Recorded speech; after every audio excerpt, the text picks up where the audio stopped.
Welcome to Smart Money Roadmap, the ultimate guide to navigating the financial landscape for families and small business owners. I'm your host, Robert Boeck, and in each episode we'll be delving into practical strategies and expert insights that empower you to make informed financial decisions. Whether you're a parent aiming to secure your family's future or a small business owner seeking to grow your business, this podcast is your compass to financial success. Get ready to embark on a journey of financial empowerment right here on Smart Money Roadmap.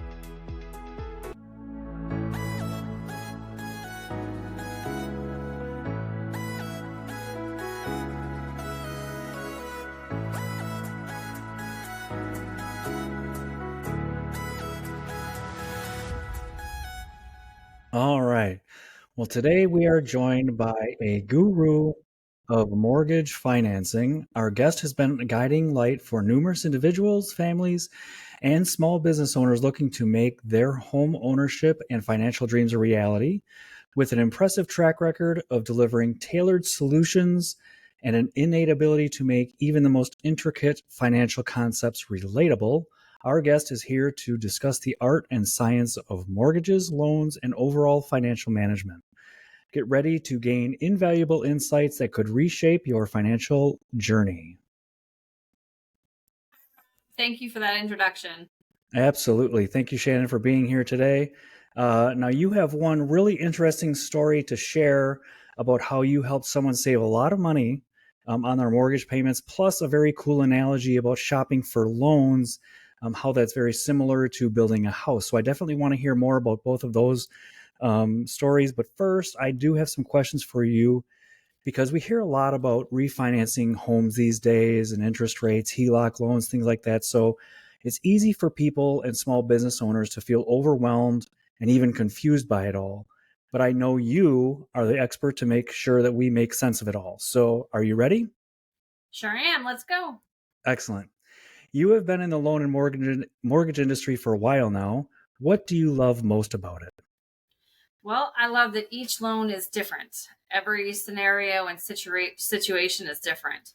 So it just pushes me to go out there and find the solutions that are going to work for the family or the person that needs the loan. It's a challenge every day, and that challenge keeps me engaged. And knowing that I'm helping a family and that they're benefiting from the work that I'm doing, that is what I love. And that's the challenge is too, that we have 200 lenders. So I have to search 200 lenders for the best option for each family. And that is a challenge working at Nexa Mortgage. Yeah, is that probably one of the toughest challenges then you have that's in this industry? It can be. It can be. I mean, sometimes with the different options out there, I can narrow down. I don't have to go with 200 lenders. It kind of narrows it down to maybe 30 or 20. And that opens up all the different programs I have when I use all 200. But still, even having like top 10 lenders, I still have to go to each lender and figure out, okay, who has the best deal for this scenario. Sure. So it's definitely a challenge, but I enjoy it, and it keeps me, like I said, engaged. Excellent. Now, when people approach you, what is the number one question that you're typically asked as part of the loan or lending process? Oh, that question is, how much can I afford? So I like to explain this simply, and it's by using your debt to income ratio. And what does that mean in layman's terms? So basically, you take your income, and whatever income that is, you multiply it by 40%, and that is your leftover amount, and you subtract your debt. So anything that's on your credit report, and there's a few things that you need to think about when subtracting things out, but you subtract your debt, and then that is your overall house payment you can afford. Okay. And I got kind of caught up there because when you're considering all of your debts and there are things that you don't have to include in your debt, like if you're going to have a car that's paid off in 10 months, that doesn't need to be included in that debt that you owe. So you do definitely want to talk to your licensed loan or officer about this because they can tell you what debts should be included and what debts shouldn't be included. Okay, excellent.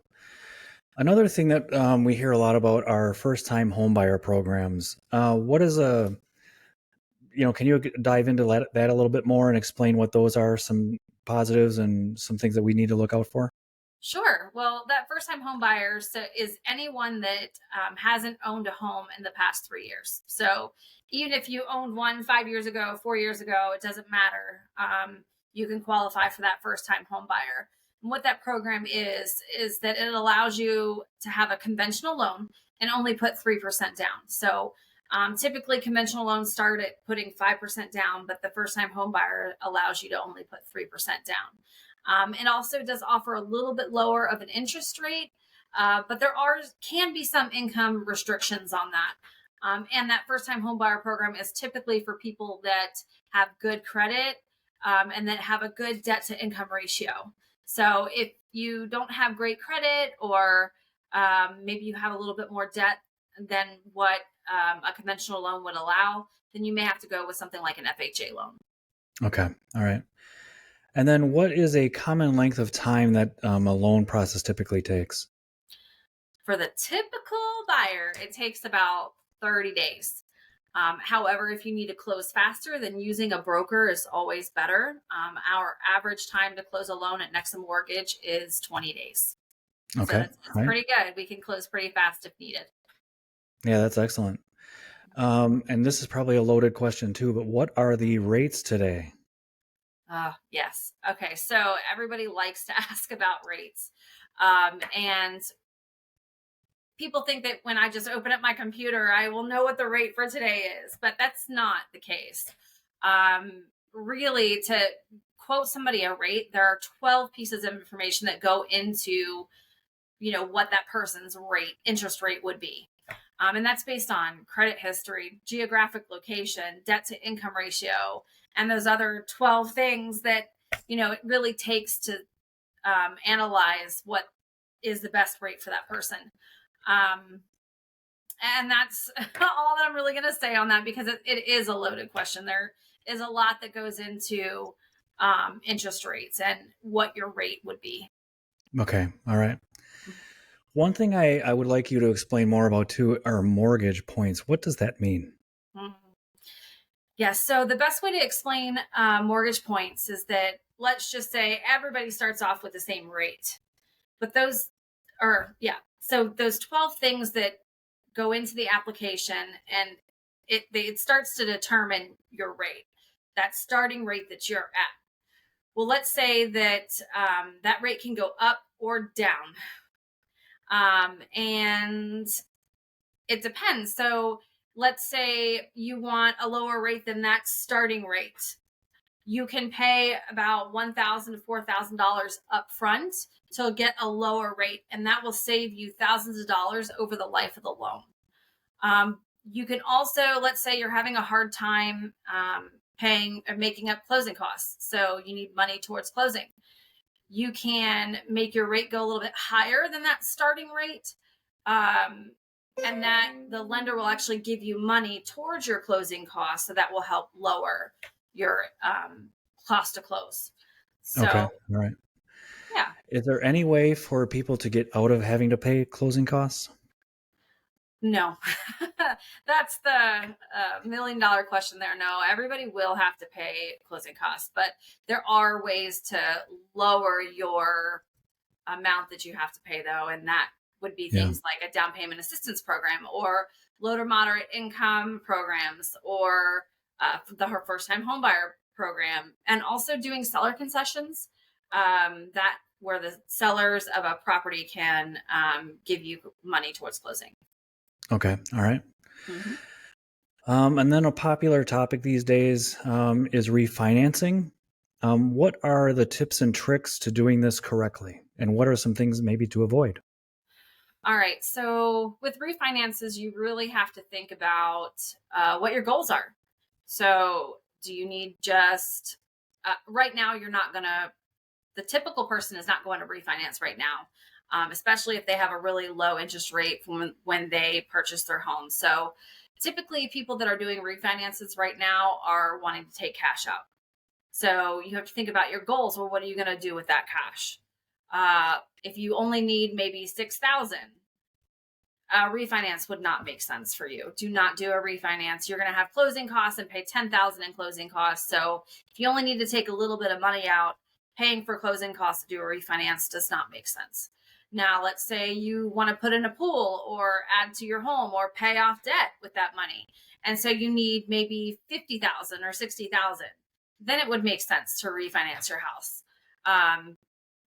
And that would be because, to pay off credit card debt, if you think about it, you're paying higher interest rates to pay those credit cards Sure. versus refinancing at today's interest rate, anywhere from 5.5% to 7.5%. That's still a lot lower than your credit card rate right now, interest rates. Right. So that would make sense to do, or adding and putting something into the value of your house. You can Okay. also use that cash for retirement. You can use it and put it in a 401k, a money market account. You have to talk to your financial planner and see what makes sense for your situation, or somebody who knows about retirement accounts. That's probably me. Yes, that is probably you. That's probably you. So that also leads me into talking about HELOCs a little bit, because Yep. If you just need a little bit of money out of your house, and you need it quickly, a HELOC would make sense for like lower amounts of money, because you can close it in 5 to 7 days. But it's not a long-term solution. Okay. Usually it's a higher interest rate. So you're just taking it out for a little bit of time. You're going to pay it off, or you're eventually going to refinance that HELOC into one mortgage. Okay. All right. Yeah, that was another question I had. Was I see a lot of ads and people promoting these HELOCs or even home equity agreements. Can you explain a little bit more about them and some of the pros and cons for that? Yeah, when you take out a HELOC, that people are trying to just have people take out money from their house, even if it's just a little bit right now.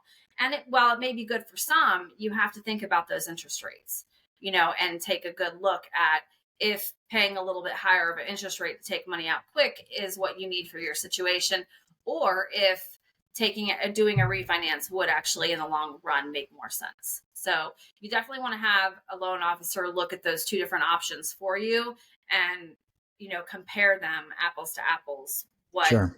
they would look like. Yeah. Okay. But each scenario is different. So Yeah. for each person. So for those that are currently invested in real estate or are considering real estate, what kind of advice do you have for them, considering the overall economic outlook for housing right now? Well, houses right now are still going up in value. While it's not going up 15%, it's still going up between 4 and 5% every year. And there aren't anticipated to be any changes in that happening. And that's because of the supply chain. Right now, wood is still very expensive. You're still having a hard time getting, windows, ACs, appliances for houses. So builders are having to slow down their production of houses. So even there's a low inventory right now, and builders are not able to keep up with, building of the houses. So we still don't have a big supply, and that leads to the demand. There's a lot of people that are out there and still looking for homes. And in the meantime, they're having to rent, so there's a really, really good, strong rental market right now. So that makes sense for investors to go in and buy homes when they can, because other people need to rent. Another thing is, a lot of people can't afford the houses right now, that because the prices have gone up so much, that they're having to rent because they have debt or the payments are too high. So they're having to rent until, either the market comes down or they can pay off credit card debt and potentially afford a higher priced home. Yeah, that's an interesting point about the rent, because even in the area that I live in here in Florida, there's a home down the road. The owners moved out and are renting it for over $3,000 a month. Mm-hmm. And that just seems bonkers to me that they're getting so much money for it. People were moving in right as soon as the original owners moved out. Yeah, it's a great time to be an investor. It really is, because that rental market is very strong. I even rented a couple of years ago a 3-bedroom, 2-bath apartment, and it was close to $2,500. And now I'm Wow. paying $2,700 in my mortgage. So really, and I have a home and it's not an apartment. So Right. there's a Right. very strong market out there. Okay. Good to know. Hmm. All right. Well, let's talk about everyone's least favorite subject, COVID. The pandemic brought about many challenges, which led to many to rely on loan deferments. How do those options work if somebody, absolutely has to come into a situation like that? What are the potential consequences for borrowers that they should be aware of ahead of time? Yeah. So that's loan deferments are ending in September. People have now lived the past 3 years without making those payments. And those payments will have to be made starting again in October. And there's a potential that people have overextended themselves. And, so I'm thinking that we're going to see impacts to credit. We're going to see foreclosures. And again, I feel like the investor market is going to go crazy here in a little while because of foreclosures that are going to happen. Because people Hmm. are going to have to start paying student loans again. Um, and then there's going to be less people to afford a mortgage is also Sure. what I'm seeing. So it's about to be, I think, a rough time for us loan officers out there. Yeah. Okay. Well, and then there are other individuals that struggle with debt. They may think of taking on another loan could be overwhelming for them. What advice can you give to people considering debt consolidation as an option? Yeah, so for people that have a lot of debt, but maybe they have some equity in their house, that's where doing a HELOC could be beneficial to them. I just had a woman who um, had 50,000 in debt, and we took a HELOC out on her house. All of her individual debt and credit card payments were coming out to about $1,200 per month, but the cost of her HELOC was only $300 per month. Hmm. So yes, she had a little bit higher of an interest rate, and she, had to take that money out of her house, but she now is saving, $900 a month. That's a huge savings for Yeah, a wow, family. that's great. Yeah, yeah. Okay. Some of your competition here are online lenders. They've been gaining popularity in recent years. What are some of the advantages and disadvantages of borrowing from online lenders versus somebody like yourself, maybe brick and mortar banks or lenders? Well, the online lenders don't have overhead, or that the retail banks and traditional brick and mortar banks do. So typically, your online lenders can actually offer much better deals than your brick and mortar banks.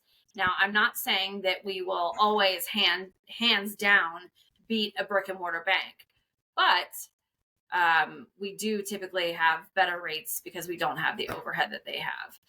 What I will say though is that sometimes the brick and mortar banks they want to keep their customers, they want to keep their loans in house, so sometimes they will take a loss to get a loan. So Hmm. when that happens, sometimes we can't compete. But I know right now UWM is our largest lender, and they are an online lender, and they don't have the overhead that, let's say, your big banks have. Okay, all right. Now, one topic that I really advocate for is financial literacy. And I personally don't feel that we do an adequate or near an adequate job in the US about educating adults or kids as they're growing up. I know I had a business class in high school, which was helpful, but not near enough. Um, as a loan officer, what resources or education do you recommend to help individuals better understand loans and financial planning for themselves? Me and my husband are a big proponent of financial literacy. Um, my husband has ran programs for in financial literacy, and he's been in the banking industry for 19 years. So that is something that's also near and dear to my heart. Um, but what I would say for people to do is to go and talk to the professionals in the industry. Um, you can research how to plan for retirement online, but there's a lot of information out there, and you just never know what's true, what you should do, what's good for your situation, because the things that you find online, you just don't know if they're right for you or your situation. You don't know what scenario they're talking to. So there's a lot of misinformation out there as well. So you have to be careful.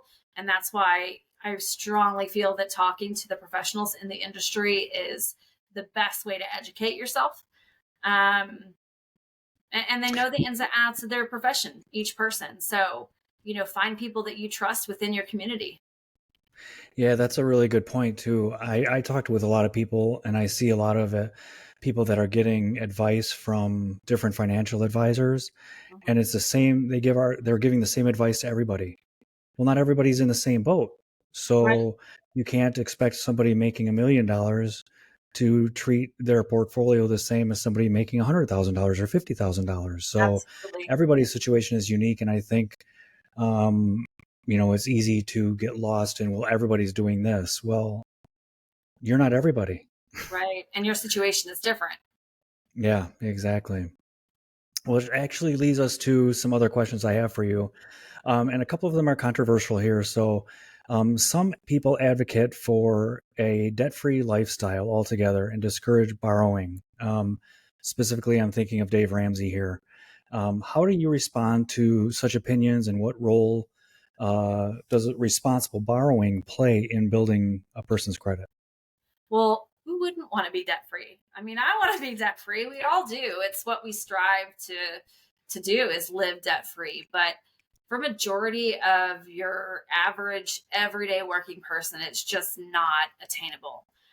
There are so many expenses that come with running a family and just running our lives in general that it just won't make sense. I mean, we have to borrow at some point, so just know that, you know, everybody typically has to borrow at some point, and that, majority of people are not living debt free. I mean, it would be an amazing goal for people to have, but it's just not typical. Yeah. Okay. Mhm. The lending industry has faced some criticism for the lack of transparency in some loan terms. So, how can borrowers protect themselves from hidden fees, maybe unfair practices? How can the industry improve its communication? Well, after the crash in 2008, I mean, the CFPB really standardized that loan estimate. So that is going to help. And I would tell people that you need to talk to a loan officer and you need to shop around. But the great thing nowadays is that you can take that loan estimate and it's going to be standard no matter where you go shop for a loan. So you can get three of them sitting in front of you and you can compare apples to apples, fees to fees, rates to rates, the difference between each of those loan estimates, and take it to your loan officer and have them explain it to you so that you can understand what's going on in those loan estimates. Okay. And then the last question I have for you, you have a very unique analogy about how loan shopping is like building a house. So, can you explain more about how those two are similar and connected? Yeah, sure. So what I say, and I tell all of my clients that come to me, when they're trying to, they want the lowest rate, the lowest payment, the lowest closing costs. Well, it's kind of like buying a house. You want to build a house, but you want it quick, cheap, and good. But I tell people that you can only have two of those. And it's the same thing with a loan. You want a low rate, low payment, low closing cost. You can only pick two of those. You're going to suffer in one area. So if you want a quick house that's built good, you're going to pay more money for it. So if you want a low interest rate and a low payment, then you're going to have higher closing costs. You can only have one of the three or two of the three options. There's always going to be one that's going to be not so great that you're going to have to live with. So I really try when talking to people, see which one of those they're okay living with, it not being the greatest for them. Sure. Oh, And that's then I great. go from there and we'll go out and pick the best program for them. Okay, excellent. Mhm. Well, that's it for us, Shannon. Really appreciate your time and your answers. Definitely have some good insight there. I really appreciate you and look forward to having you on again and diving deeper into some of these issues All and right. Thank you topics. so much, Rob. Have a great All right. day. Thank you.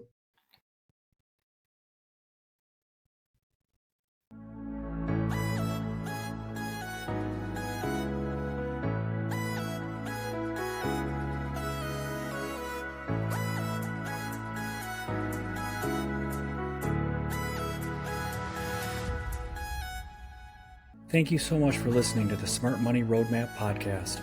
I'm your host, Robert Boeck, and I hope you enjoyed our deep dive into strategies you can use to help understand your financial picture and set yourself up with a clear direction and map for life's journey ahead. If you're keen to see these ideas and strategies applied in the real world and in your own life, join me again for the next podcast, and be sure to follow me on Instagram, YouTube, LinkedIn, or join my private Facebook group called Create Wealth and Tax-Free Retirement Income. Would love to see you there. That is all for this episode. Thank you again for tuning in, and I'll see you again soon.